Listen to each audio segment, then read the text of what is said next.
Hey,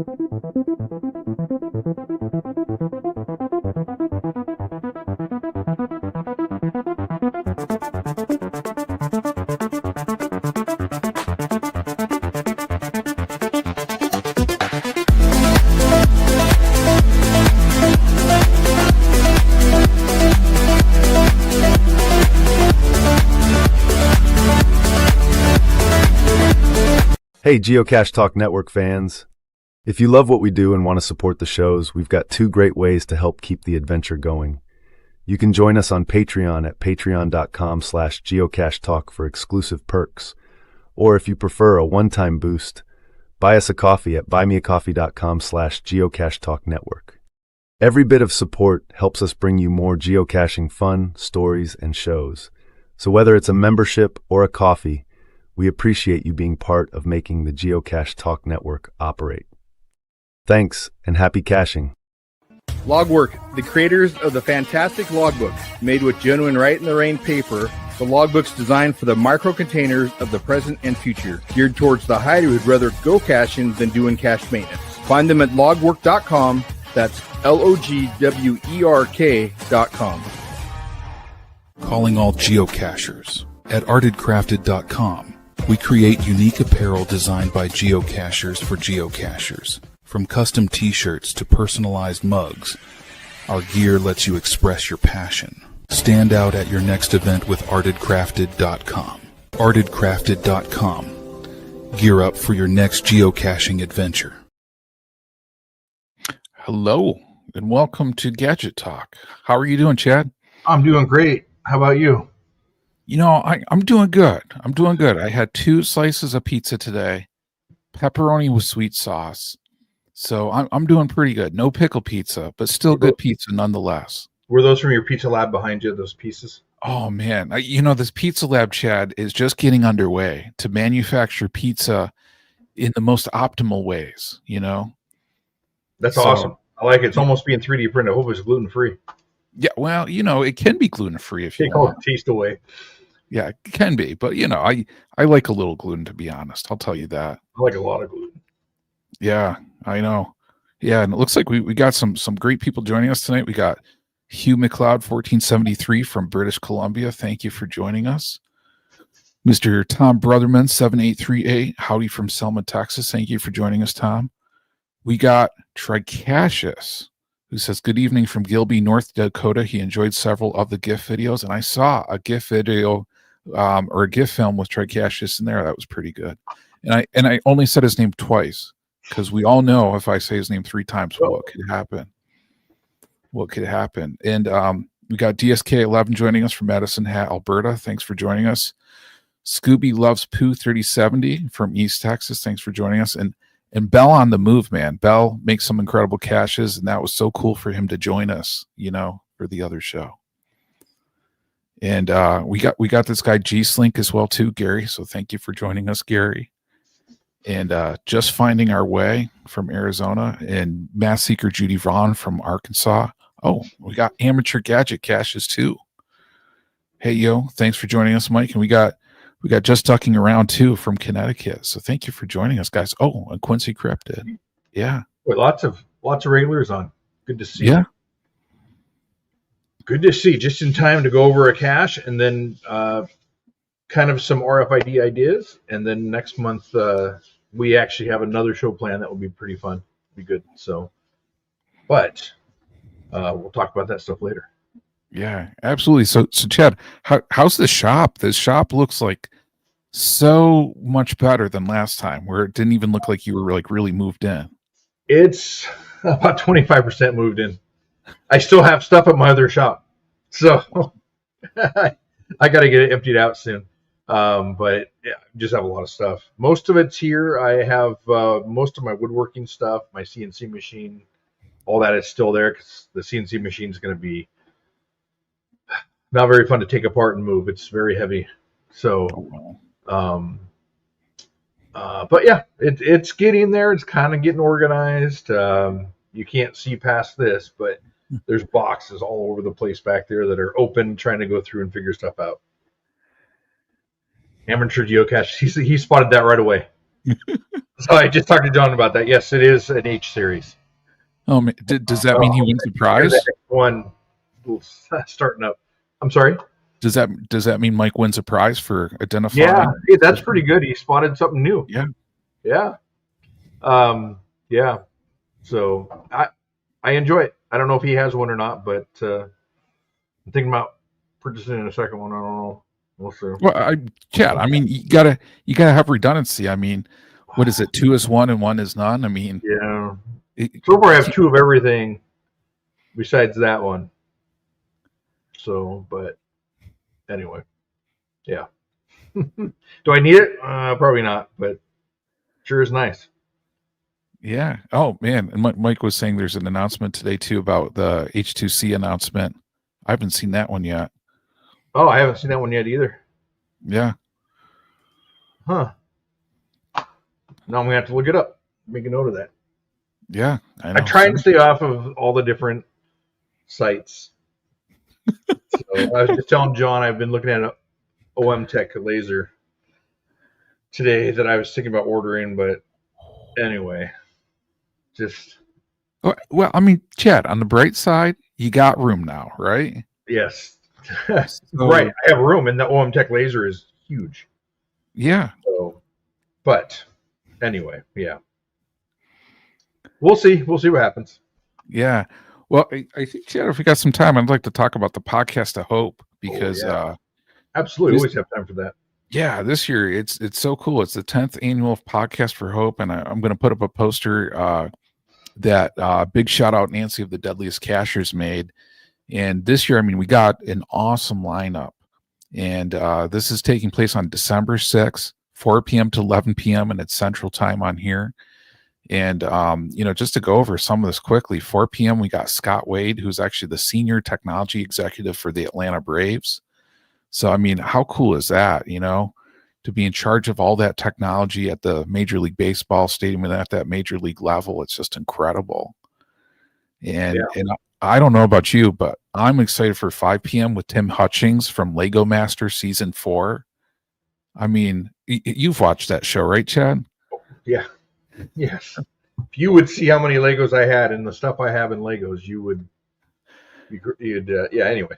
Yeah, I heard a rumor that you're building a Lego wing on your new house. Is that true? Yeah. We don't have enough for that, but I have a lot of Legos. I could build a couple Lego caches easy enough. Oh man, that would be cool. That would be cool. And so that's cool to get someone from Lego Masters on there. There's also one that actually I've talked to a few times that actually lives up here in Washington. Oh really? Yeah. So I build a lot of giant Lego things, like full size, parts, chainsaws and stuff, and so they want them. Oh, that's cool. So, that's really cool. Yeah, it's pretty cool. Yeah, and we got Brian Roth at 6 p.m., Joshua the geocaching blogger at 7 p.m., and Solomon Yee from Survivor Season 47. So I mean, that's going to be super cool. I'm really looking forward to hearing more, on that one. Oh, it's gonna be fun. You got Survivor. I mean, this is an all-star lineup you have this year. So yeah. I got to tell you, Gary outdid himself. He does an incredible job every year of putting together this all-star lineup, and I mean, incredible. Because 8 p.m. all of us in the GTN team, 9 p.m. Doug McRae, Miss Pac-Man inventor, and then Coins for Kids, Neil and Jason. So Neil Moore and Hellmeister. So it's going to be incredible, man. Absolutely incredible. That's great. I'm looking forward to it, but unfortunately, I will be at a hockey game. Oh no, really? So I'll watch what I can. Yeah, well, that's cool. And everybody can always, of course, put their donation, podcastofhope.com. And then, of course, we do have some exclusive geocoins available. If you go to geocachetalk.com and then go into the store that you can get to help support the Podcast of Hope too. So certainly we encourage people to, check those out. And we thank everybody for helping, because I mean, St. Jude's just such an incredible cause. Amateur geocaching said lots of room for. I'm sorry. Let's get through the podcast. I get distracted so easy. Squirrel. Oh man! Oh, you're saying this one. You're saying this one. Oilers. Oh my goodness. He has to come back down here. I'll take him to a Kraken game.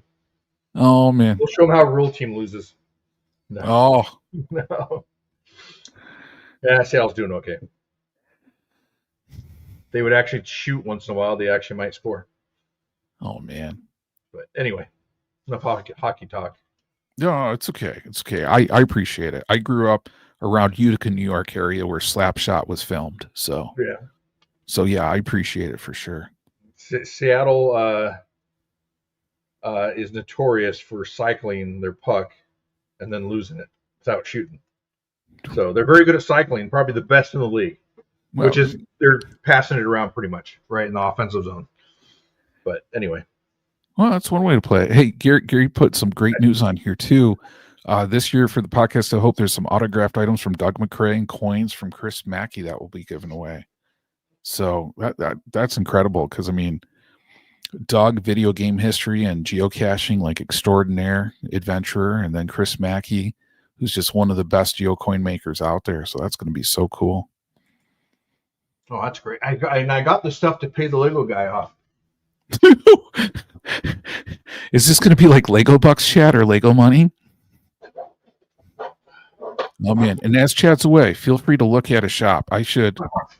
Okay, hold on, guys. I put it solo so you can see everything that's in there. That's a mess. So I think I have $800 in Lego money, however it is. So anyway. Oh my God, that's cool. It's really cool. Get that out of the way. All right. Those are fun. Those are things that I give out to Lego people all the time. Oh, so man. anyways. That is a blast. That is a blast. So what are we talking about tonight, Chad? Okay, so tonight, is everything we had to go over, right? Yeah, I think so. I think we got podcast, I hope, covered, and so I think we're good. That's the important part. The RFID puzzles. So I've had a couple emails asking questions about RFID puzzles. We talked about it last time on or last month on our challenge for the secondhand store or secondhand used challenge. And I made one, which I didn't have here at the time, and I still don't have it. So I'll try and have it here next episode. Unfortunately, I have to drive the opposite way that I always drive for an hour to go get it. But I will try and make sure I have it. If not, I'll make a new one. But anyway, RFID puzzles, they're great. There's lots of options to do with them. You can either build them by scratch using a Raspberry Pi or an Arduino system, program it yourself, which gives you all kinds of options on making scanning cards in certain orders or doing different types of puzzles. Or you can do one that I've built several of them on here that you just buy a module off of Amazon. And we've shown this a few times. Mm-hmm. And you can buy it, I think it's like $16 to $20. And you just mount it and it has an RFID tag in it that will scan it and open up the box. So really simple. So I can go over a couple of samples of ones that I've made, and then we can kind of get more detailed into it as we go. And let me move this. Move the money here. So what's nice is on this side, you can't see it. But on this side, I have a huge soldering station that's just for soldering. Oh, nice. Yeah, it's super nice. And so I actually and then I have another workstation on this side of the podcast table. So it's actually really nice to have room to actually do stuff. Oh man, Chad, once you get settled in, we're gonna have to set up a shop tour for people to see. Oh yeah. Maybe we can integrate that next month. Yeah, I think that would be a blast. Episode. Okay, so let me add our second camera here. Yeah, and I was going to say, Chad, while you're doing that, I think I found actually the lock. Let me pull it up on here. This is the cabinet lock, right? Yes. Sorry, I started looking up and got distracted. Oh, no worries. Yeah, because this is the one where, and for audio listeners, this is just on Amazon.com. So if you search for like RFID card reader lock, you'll actually see it like come up from there. And this one that we found is just an RFID lock, electronic cabinet lock. has a USB cable, but it's just $13.99 on here. So the USB cable is in case you lose power Oh, or the okay. batteries die. You can access the cache by hooking up to the USB cable to give it power again. So you know how you have those portable batteries on that. So yeah, no, this is exact lock that I have used on several of them. In fact, we can start with that one if you want. Yeah, sounds good. Let me move a couple things here and pull up my desk camera there. I almost have too much room. Oh man, let me pull it up. This was the first desk cam shot in Chad's new shop. Same. Yeah, I don't know if it's too far away or not, but and I didn't realize the lights are right above it. But so this is a box that I found on Amazon. Normally I make my acrylic boxes, but this one was really inexpensive on sale. It's a tissue paper box. So you open it up and your tissue paper would go inside. It has a hinge screw system on it. And I kind of like that. I do, but I don't like it because if the battery does die, I can just unscrew the hinge there. I don't know if you can see that. And then take the top off to get to it, to change the batteries. But the other one has a acrylic pin in there, so you wouldn't be able to take it apart. That's up to you. I mean, that's just one more thing for cachers to take apart if they can't access the cache. So it may not be a good idea. And then I have security screws on the rest of the area. So they would have to solve a puzzle to get into this. So this would be inside of a cache. You can mount it to inside of a birdhouse or inside of an ammo can. You can make it smaller, whatever you want. And then you can have areas where I have activated by this key fob. Now you can change this out with either using a card if you want, or a sticker, an RFID sticker. Yeah, this one here is pretty simple, just a fob. You just need to scan it over the right spot, which I think is on the side. You hear it beep and open up, and then that opens, and you can see this is that lock there that we have, and you heard it just relock. And a really simple puzzle, and you could decide however you want to hide your RFID tag or whatever you want to do. And I can show you one where I've hidden the RFID tag, and I'm sure many people have seen it on here. I was going to say, and that's pretty cool because, I mean, even if you did put that in a birdhouse or something, I mean, you could like attach that tag to a bird or something, you know? Yeah. So this one here is I'm sure a lot of people have seen it. It's a geocache locking station or key station. So fairly simple.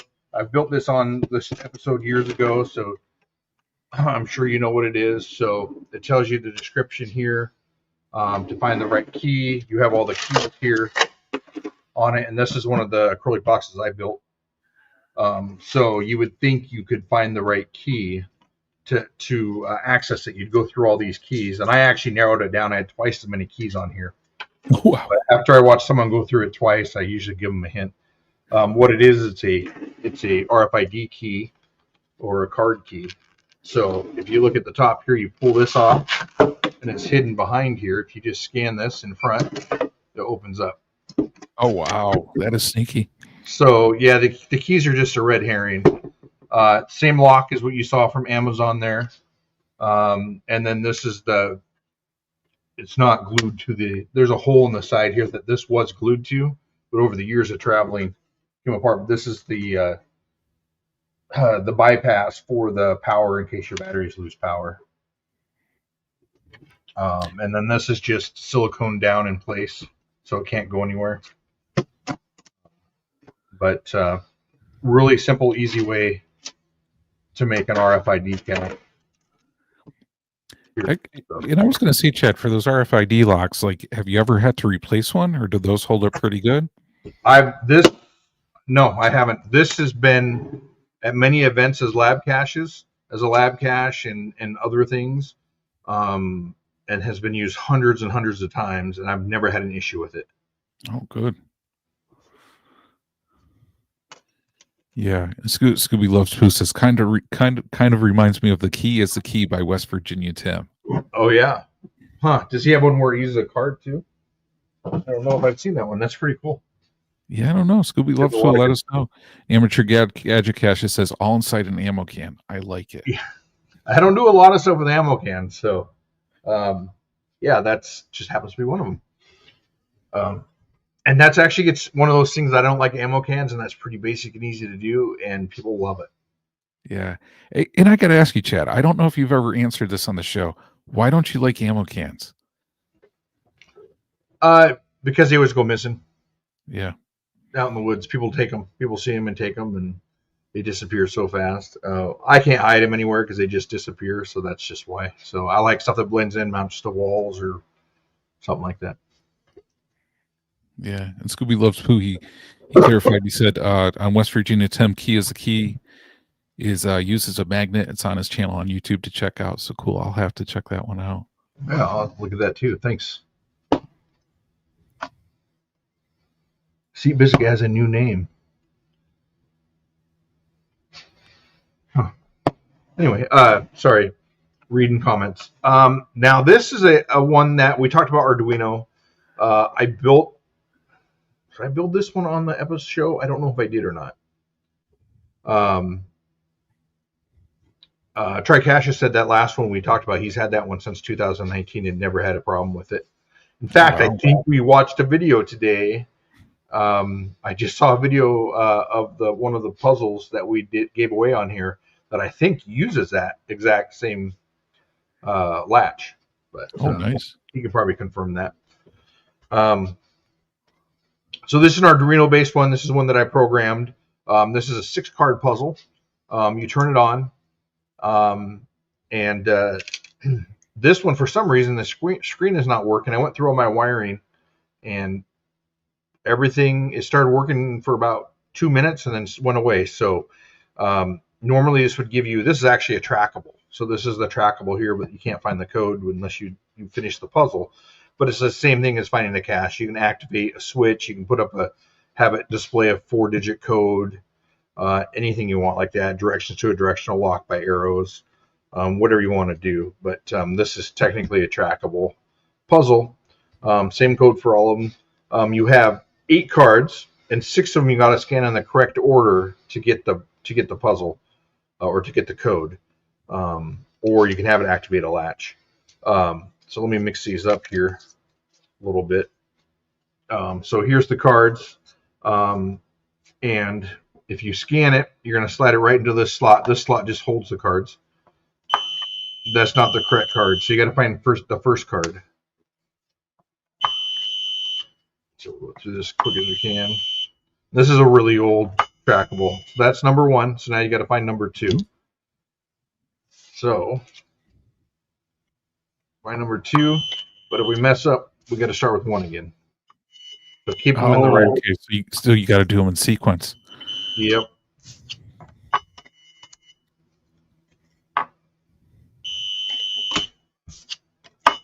Should have mixed them up. It would have been quicker.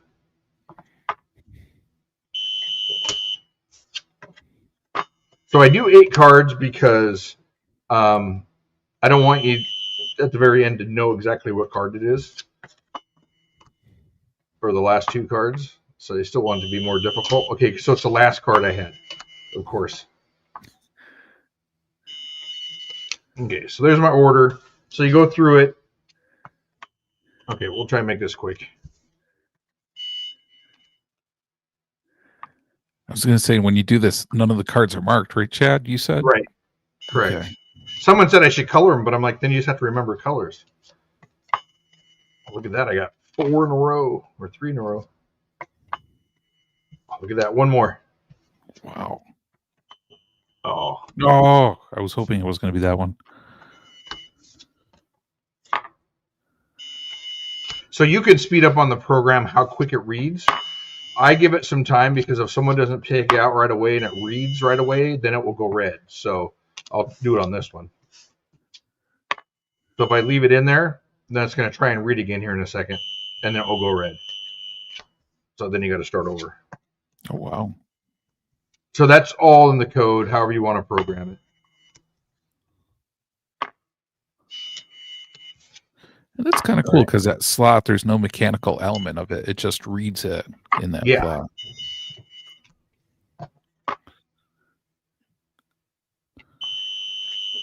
Uh-oh.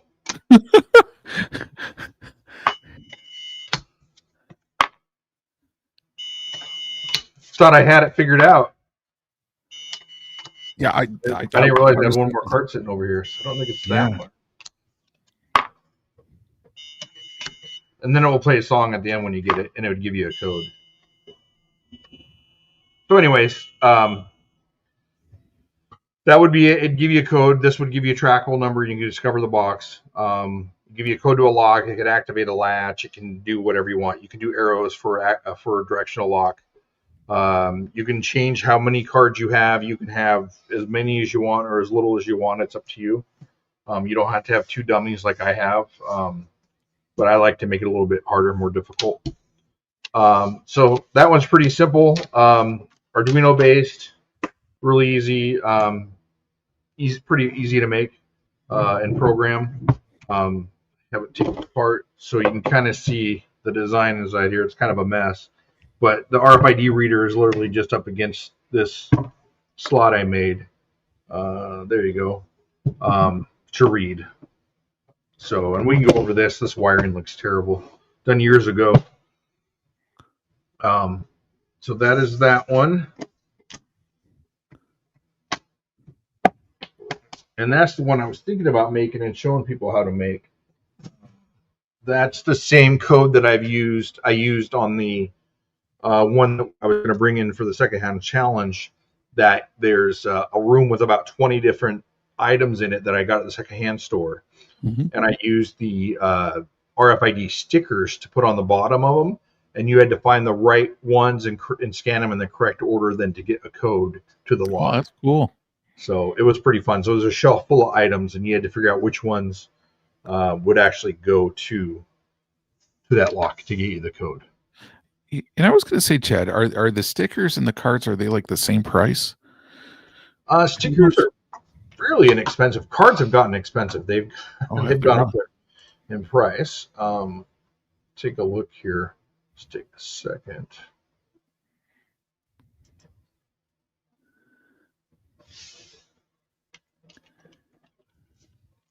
Cards used to be really inexpensive, so I think I would get out like 100 for $20, but I think they're 100 for $45 now. Oh wow! So almost 50 cents a piece. Yeah, and with the cards, I mean, being RFID, of course, you can insert them either way. It's not like you have to flip them around and then put them in. Correct. Yeah. It looks like they're about 100 for $39 right now. Okay. For the cards. For the tags, they're 100 for $38 if you want the key tag one. And then let me do the stickers. I was going to say, is there any special place you go for those, or just Amazon? Amazon usually. They end up being the cheapest. 100 stickers for $22. Oh wow! So it looks like they're about, they're obviously cheaper, almost half the price, which is kind of weird because there's not.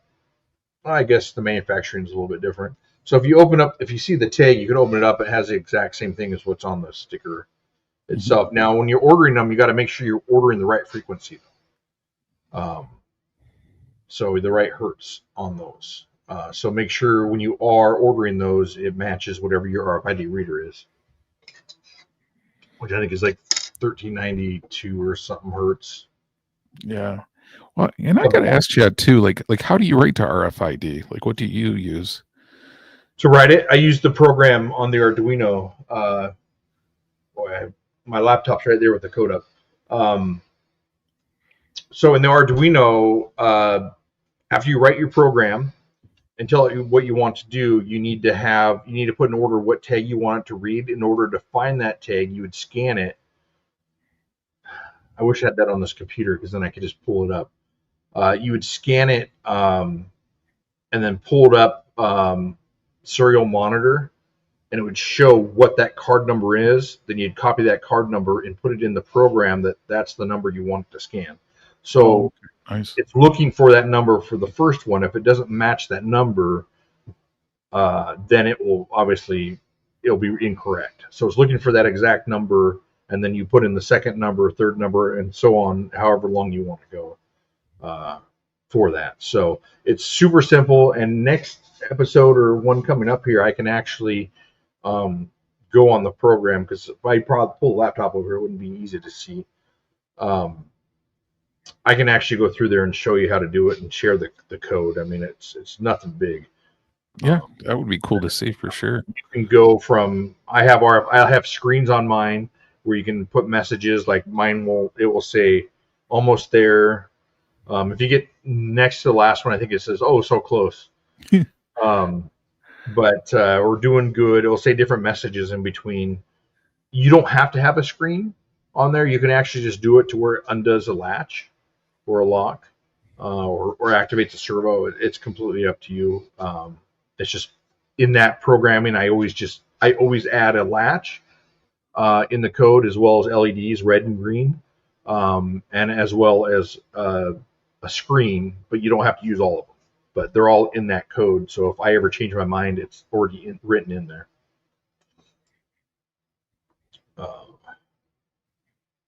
Okay, and then the next one I was going to show, which I didn't pull down, so give me 1 second here, is one that's based on the exact same program. It seems different, but it's the exact same program. But instead of taking the cards to the RFID reader, you take the RFID reader to the cards. So let me grab that real quick.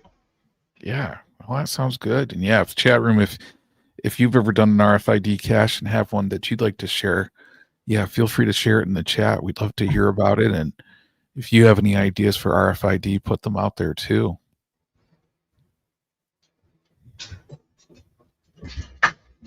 So this is it.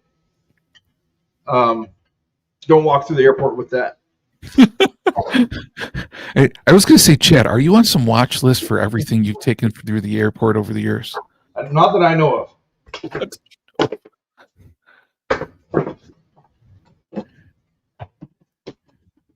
But my luggage does get searched a lot.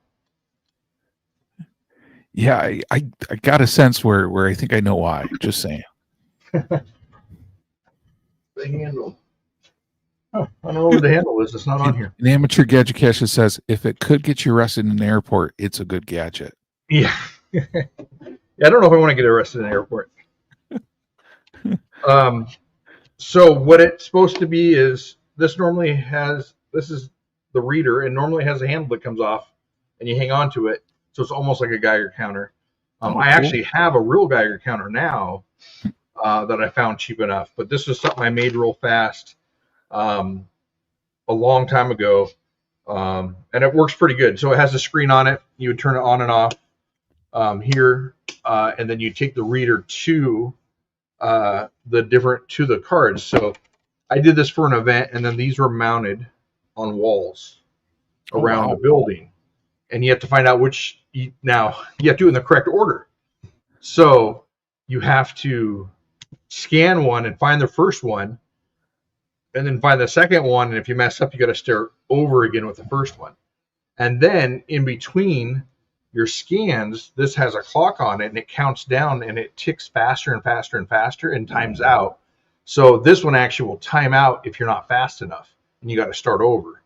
Wow. With your scans. So you can program the distance on that you want as far as seconds go in between locations. So you can make it super hard.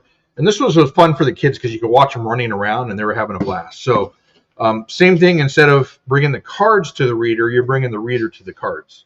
It's just running off of 18650 batteries, so it'll last all day. And I think here I have five different cards that we had hanging up in the building. And all I did was on this, I just taped the card to the back, and we had double-sided tape to put it on the wall. Now I would recess that into into the card or into the disc that I made. I like using the cards because there's a bigger scanning area for the card versus the sticker. The stickers are small, and I can see if I can find the sticker here. Yeah. I was gonna say like on that one too, Chad, like I'm wondering a few things. I mean, one, it kind of makes me think of like if you were to do a nuclear based gadget cache like that one, like could you incorporate like a radioactive zombie jump scare somewhere along the way? That'd be fun. Yeah, that would be cool. But then it makes me wonder too, like on that plastic, like have you tested like what's the maximum thickness of plastic that it will read through pretty reliably? It will go through fairly thick plastic. I think it was 1/2 inch acrylic. Yeah. Okay. I don't know if I know where they're at. I think they got packed in a different spot. My drawers are not completely organized right now. So, well, should have stood up. Anyway, they're just a really small size of a dime sticker. Not very thick at all. So I would use, but it's just a smaller reading area on that. So this I did at the Hanford Nuclear Reservation up here for an event. Yeah, so it was fun. It was a good one to do. It's fun to watch people do it. So just another way to have a cache. And actually, there was one of these that we sent to someone in Texas, and it was outside of a hotel in Texas that they had to run around. But it was active for, I think, for about a month, and then it got muggled. Oh, man, that's a bummer. Yeah. So that's, I mean, pretty much all I have for RFID right now. Without showing the one that I didn't bring. So I was hoping to have that one here. That'll be cool to show people in another show, on that one. It's funny, like on that Geiger counter one, I was also thinking like with Ghostbusters and like the PKE meter, and kind of like you could do like different signs like that people would then like, bring it to and kind of like get a signal. I'm trying to think where my PKE meter is. Oh man, real PK meter, Chad? Let's see. After you said you have a Geiger counter, I have to question when you say something if you have a fully functioning device. Oh man, is that a proton pack?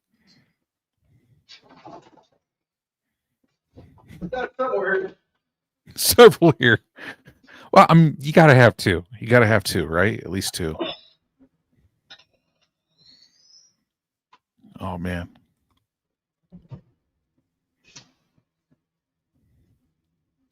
Oh no way. You do have a PKE meter.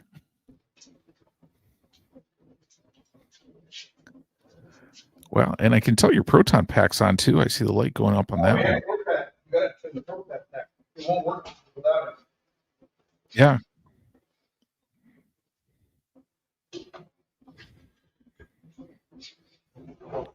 Oh man. And I'm loving. Oh, you got two. Hey, Chad, do you have an Ecto 1 in there by any chance too? Huh? Do you have an Ecto 1? An Ecto what? The Ecto 1, the hearse. Hang on. 1 second.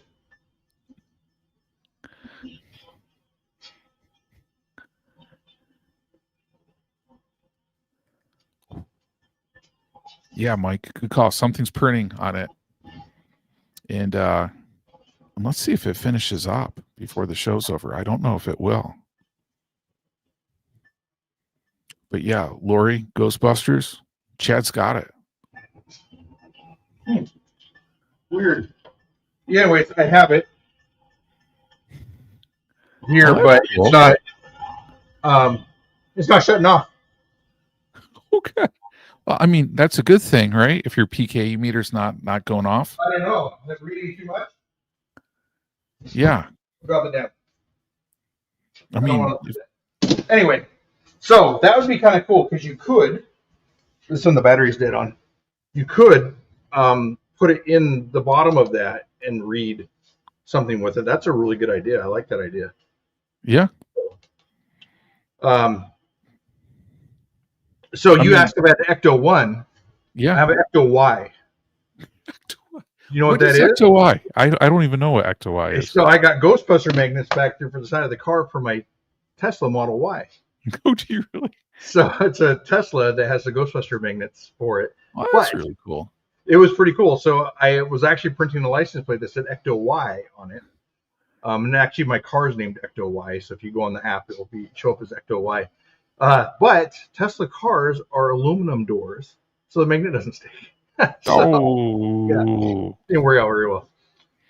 Oh man, that's a bummer. That's a anyway, bummer. But that would be pretty cool to add that to the bottom of the meter and go around and scan it. I wonder how you would know Well, you scan it or not. Because if you turn it on, it makes quite a bit of noise. Oh, does it really? Add something, a display underneath it or something. Yeah. Well, and I mean, and you could put the cards like I don't know, different tombstones or yeah, amateur gadget caches, like you can put like objects to find the haunted one. That's a cool idea. That's a really cool idea, because I could do a 7-segment display that actually has 4 digits for like a lock code if you do. Yeah. Or you could do a display where you find 4 different ones in the right order and it give you a different code, different lock, the different digit or something. Yeah, that would be cool. Yeah. And Mike says then the haunted one opens up the containment unit cache container. I would contain it too. You have a containment unit well, too? I have. Well, it's the portable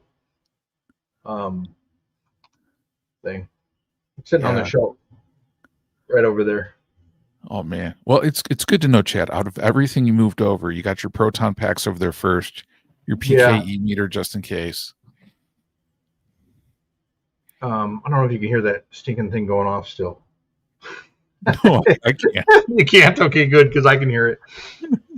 Some serious activity going on over there. But I like that idea. It's a pretty cool idea. I'm going to have to figure something out for that. That'd be fun for next Halloween for an event. Yeah, absolutely. Absolutely. In chat, I got comments here. I was gone. Oh yeah, go for it. So, and I know Amateur Geocaching, if I remember right, he has his own proton pack too. So we could get together and Ghostbuster. Yeah, why not? Hunt some ghosts. That sounds like that would be a fun event. In fact, Seaback Tribe. She comes to all of our events.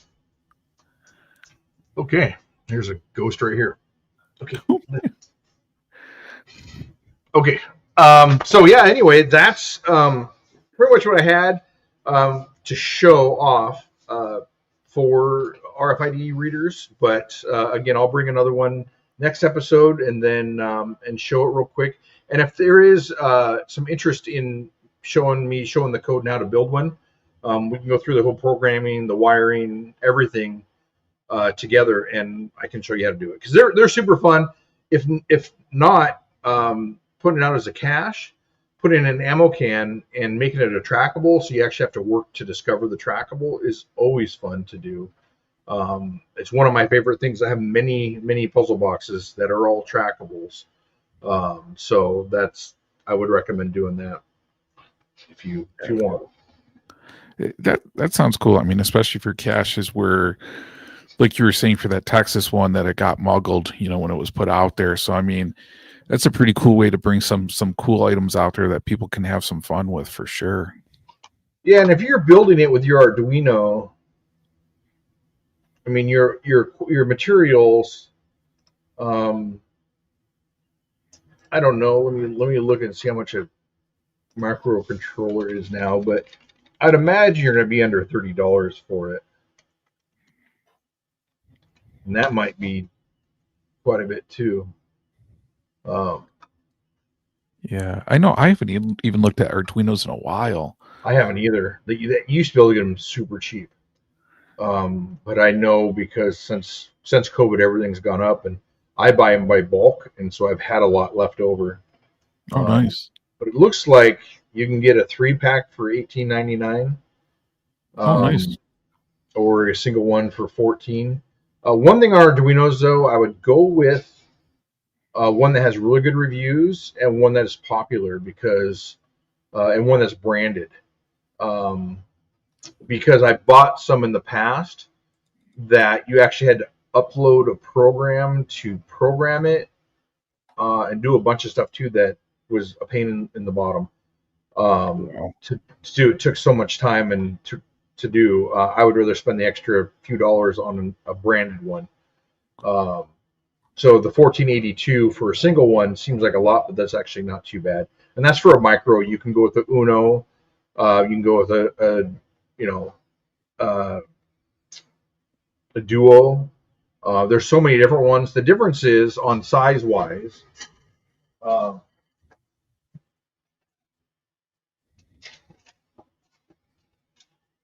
I'll just show the two. I have a bunch more, but I'll show these two real quick. These are the most popular ones. So right here is the micro Uno, pretty small, and then this is the Uno, which is the most popular one. The big difference there's a few other differences, but the big ones are how many inputs and outputs you have. So if you're wanting to run a whole bunch of LEDs then you're going to need more inputs and outputs. If you're wanting to run, a keypad with an RFID tags and with screens and all that, you're going to run out of inputs and outputs on the Nano real fast, where this will give you more. And then the Duo, which is it's about twice as big as this, it will give you even more. So that's what I would recommend, just seeing how many inputs and outputs you want. Most of my stuff I run on the micros, but that's the big difference on those. And there's so many different options out there that you can use. So just do your research and figure out what you want to do with it. And then as far as, if we want to talk about these a little bit, the RFID module looks like this that you program a wire into. They're not very expensive either. Like I said, it's been a while since I bought them. I was going to say, do you usually order those on Amazon too, Chad? Yeah, but I buy them by bulk because I use so many of them that I haven't had to order stuff for a while. I was going to say, and it looks like from Amazon, they usually come up with the it's like a 5-pack for $10. Yeah, and then they come with like the one kind of like fob as well too, right? They'll come with usually a fob and a card. Okay. It looks like it looks like these ones here come with both a fob and a card. It looks like these come with just a fob. Yeah, I was going to say, do you want to share your screen chat so people can? Oh yeah, I guess I could do that rather than. Yeah, and then people can see what, if they want to order one to play with. So this here comes with a card that shows right here on the right screen there. Yep. So the card's right there, and then your fob, and then that's showing a square on there. That's weird. But anyway, yeah. So that one here would come with 2 options to use to scan, and then again you could buy cards, which is probably down here. Breadboards are always good. I use breadboards all the time. When I'm developing or testing everything out before you solder it, you use the breadboard to connect all your connectors, all your pins in. So I guess this is inexpensive, but I guess if you have some of the parts, you need jumper cables, which look like. Mm-hmm.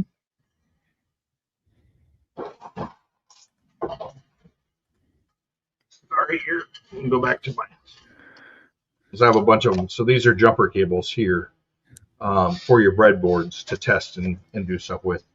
And you can actually, some of my older caches have these that I just hot glued into place. Oh, really? You didn't even solder? Put them, didn't even solder, and they've been out for years and years.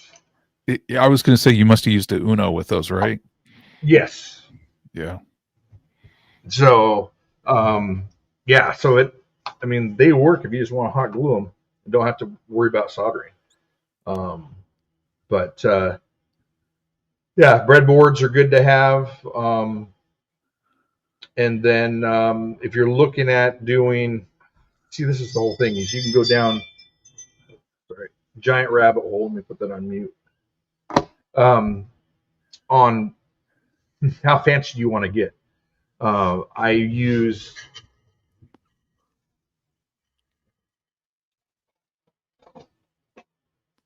For audio listeners, Chad's looking through his drawers in the workshop.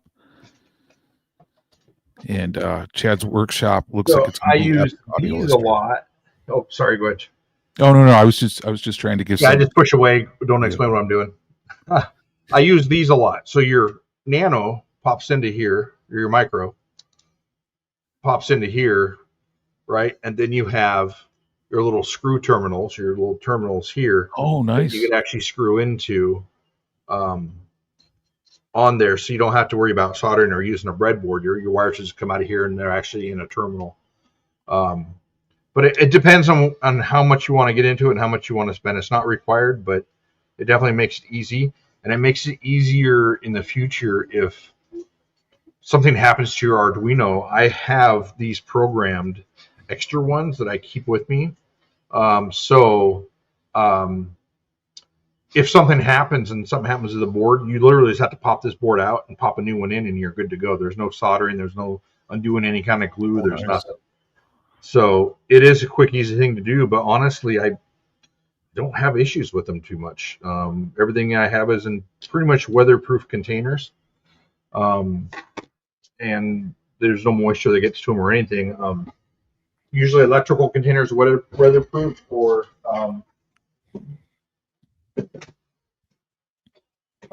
containers.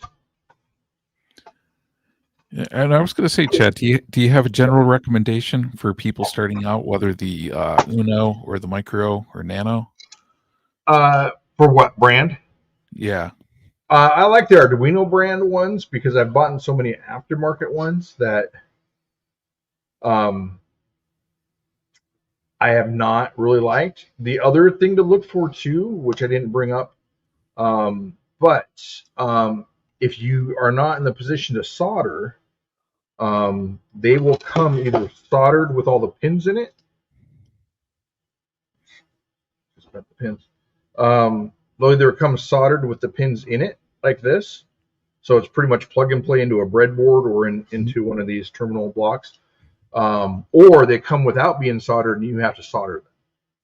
So you're going to want to make sure if it's soldered or not. And usually if it's soldered, then it's a better brand than not. So I always buy them soldered just because usually it's not that much more.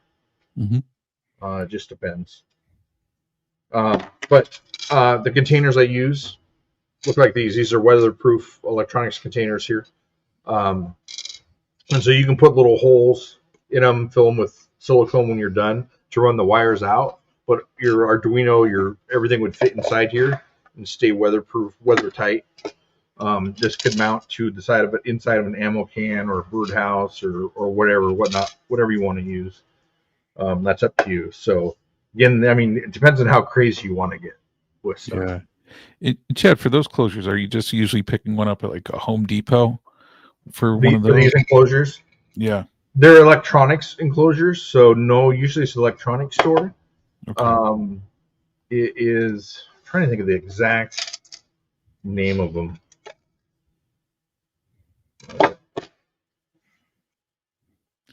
Yeah, because I'm just thinking, because I remember like old ones called like model boxes or something like that. Yeah.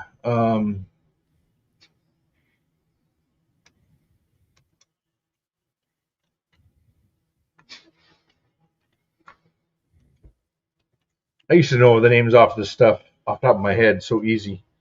Project pieces. Oh, okay. Do you mind if I bring up your screen, Chad? Oh yeah, go ahead. Yeah. Okay, here we go. So these are the project cases here. As again, they're not very expensive. Here's two of them for $10. You can get them here with little wings on them that you can screw onto something, or without.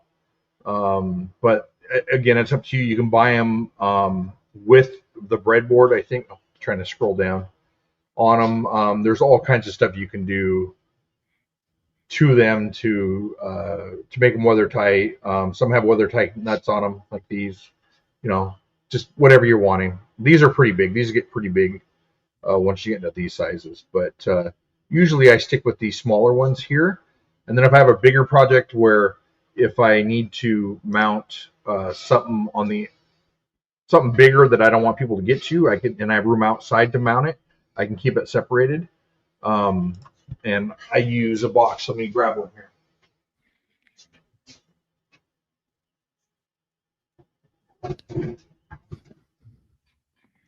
Yeah, in S Chad's grabbing that. Yeah, a few great comments. Amateur Gadget Cache, as he said, he's had an Ono in the field for 8 years now. Original one only replaced the hot glue. Yeah, so bigger ones like this have all the mounts in them and stuff. So this I would mount next to the cache somewhere outside or under cover. Yeah. Yeah, and that makes sense because I mean that's one last thing for a cache to potentially muggle. So, yeah, depends on what you want. He's had an Uno in the field for 8 years. I have one that's an Uno. My Superheroes in Jeopardy cache has been out. What year is it? It has to be close to 8 years, 7 or 8 years, and I have not done anything to that. It stays plugged in, has constant power, and I've not done anything to it. It's hooked up to a keypad on the inside of an electrical junction box, and never had an issue. Yeah, and I was going to say that is a great cache for people to check out too. I was going to say, do you got the GC code on that one, Chad, to share? Oh, Superheroes in Jeopardy? I can get that. Yeah, because I was going to say, and I mean, not to spoil it, but there is a number of people that have made some YouTube videos on that one too, including I think like Joshua, the geocaching vlogger, Wholesome as well too. Has he made one of that on that one? I think Wholesome did. So it's GC 97PZ4. Yeah, so if you're in the Bellevue area or up here, stop by and find that cache. It's probably one of my favorite caches of all time. I love it. As well as very soon, there's going to be a cache outside my house. Wow. So if you find that and I'm home, I'd love to give people a tour of the shop. Oh, very cool. So yeah, it'll be really fun. So hopefully we'll get some people to visit that one. Oh man, that would be a fun one to visit for sure. And I don't know if you brought this up, but Amateur Geocaches, Emu said that he'd buy the one with the with everything soldered already. Spend the couple extra bucks on it. I saw that somewhere. Yeah. Earlier. And that makes a lot of sense to me. I know when a while back, I used to solder quite a bit more, but certainly not as much as I used to. So, I mean, it's nice, especially for prototyping. DSK11 said that. He'd spend a couple extra more bucks on their Arduino brand name one. So, yeah. Yeah. And oh man, wish Bell on the move lock, because his comment, he said it's going to be his first year seeing how his gadget birdhouses survive in the snow. So wish you the best on that one. Yeah. Yeah, I don't have any in the snow. Oh man. Do you get snow at your new place, or will you get snow? I should. I mean, I got snow at my old house too, but I'm a lot closer to Mount Rainier, so we'll see. I don't know. I'm 35 miles from Mount Rainier, so oh wow. We'll see what happens. I'm only at 550 feet though, so it's not very high. Okay. Yeah, I was going to say, I hope people don't get the same lake effect snow that we get in beautiful Western New York, because, yeah, some days we just get walloped on that one. Oh, yeah. No, for us, snow. So snow for us is a joke for you. Seattle gets an inch of snow, it shuts the city down.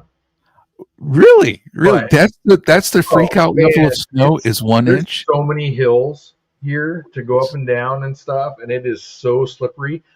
But usually we get 6 to 8 inches a year for like 2 days, right? Okay. It's not that bad. I had a girlfriend that was from Green Bay that lived here and in Seattle. Anyways, we lived there. And she was teasing everybody about being from Green Bay and used to driving in snow. And it's ridiculous if we don't know how to drive in snow. And she drove for about 10 minutes in the snow here and gave up. She's like, nope, completely different. The snow is slippery. There's so many hills here. Interesting. It's completely different than driving in Green Bay. So, yeah, she was like, nope, I'm done. Okay. Yeah, I love the snow. I'll drive in the snow. I used to have tons of snowmobiles and stuff, and I love it. But yeah. Yeah, I was going to say I had to drive through my first lake effect snow the other week coming back from Syracuse area, and oh man, I popped open the map on my phone and I saw the traffic moving like so slow on the New York State Thruway that I'm like, let me take back roads, and I did. It was okay. It was okay. It was fine. Now, if it's rain, we can drive in the rain all day. That's easy. Yeah. Oh, just wild. Wild on that one. And I wanted to bring up, Chad, a comment too on here by Amateur Gadget Caches. He said he learned about something called Meshtastic that uses low power radio, LoRa, and an ESP microcontroller to do some interesting things wirelessly. I know I haven't heard about that. I don't know if you have. I don't know if I've heard about it. Yeah, I was going to say I'll have to look some up on here. That's an invitation. If you want to try and do something with it and come on and share it, we'd love to have you on to show it off. And I'm sure you can come up with a good way to put in an ammo can. Yeah, I'm sure he can. I heard he can do anything with an ammo can. ESP. I'm pretty sure I have some. You think you have a microcontroller like that?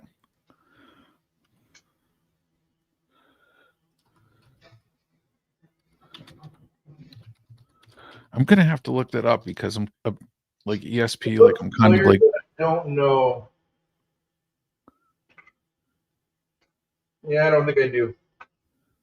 Looks very similar to it, but one of those things that Dave and I would shoot parts back and forth to each other when we saw something cool that we thought people would like, and he sent me a bunch of stuff, and it looks like that, but it's very similar, but not it. Yeah, I'm gonna have to look it up because I'm wondering, because like back in the day, if it was like Max or Jitter was used for programming some of that stuff. I don't know. I could be wrong on that one. I'd have to look it up. Yeah, I mean that's a really, really small board. Yeah, that's cool. Yeah, so that'll be a challenge I'm going to give to him: is come up with an idea and come on the show and show well, it to him. Chad, it looks like he's issued his own challenge. He says one idea at a time. He already has his PKE meter out. Nice. So when we come back, then you come back and do a PKE. We'll do a PKE meter episode, but we got to wear Ghostbusters outfits. Oh man, that would be cool. So that would be so cool. I have to find where mine is. Yeah, I'll have to get a costume of Slimer eating a piece of pizza. I'll have to see if I can pull that one off. Yes. Yeah, I think I will. Yeah, so that's cool. It'll be fun. Yeah, absolutely.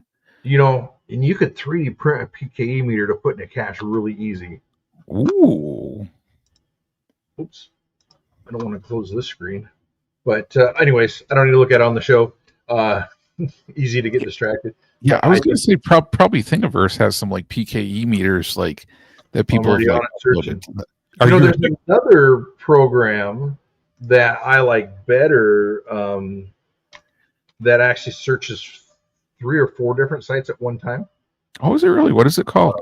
It's an app. There's an app for that. Oh man, there's always an app for that. Yeah.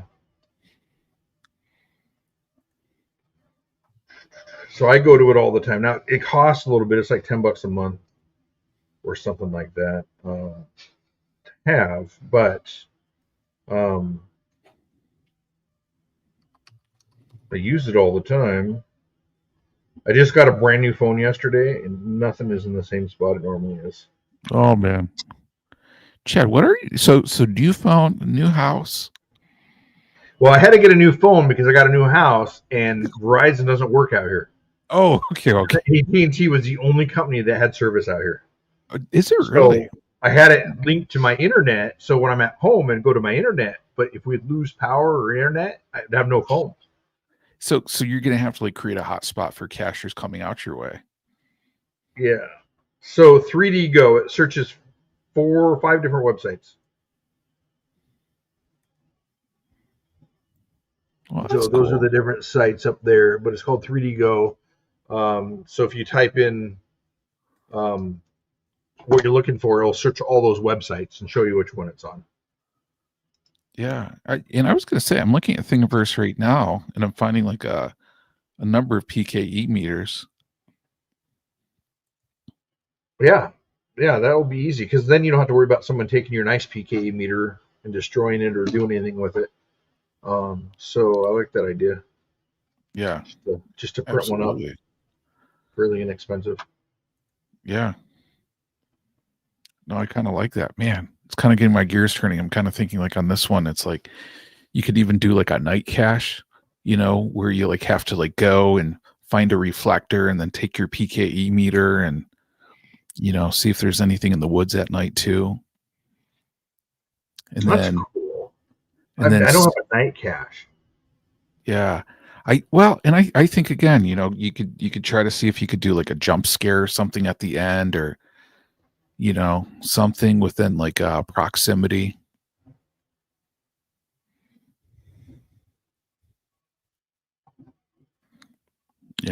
Just something for fun. Amateur geocaching said I'll have to have my flight suit.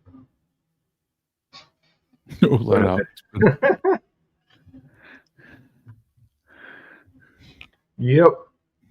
So cool. Well, this is great. I'll try and have my other one here next episode, but what I'm excited about next month is we're actually going to have our Gadget Talk a week later. It's actually going to be December 23rd, Tuesday, December 23rd, instead of the 18th, right? 16th. Yep. So it's one of those weeks that we have to work around my hockey schedule. So, but we're going to go over gift ideas for gadget builders. I think that'll be fun. It'll be super fun. If you have any ideas, send it in to us. You can send it to gadgettalkpodcast@gmail.com.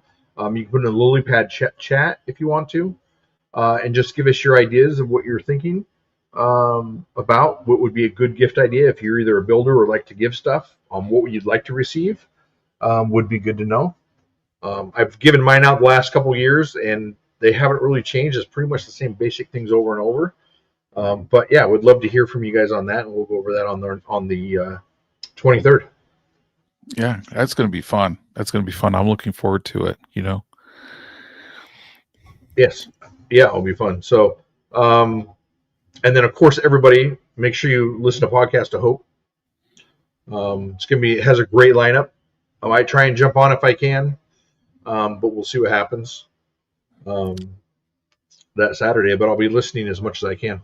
For sure. Yeah. Well, and certainly we appreciate everybody who considers donating, because St. Jude is just incredible cause, helping out, children who, the children need help, the families need help. And, out of any organization, it's just a great organization where, any donations, you help put forward are going to a great cause that are going to make such a major difference in people's lives. So we just really appreciate people considering donating for that, for sure.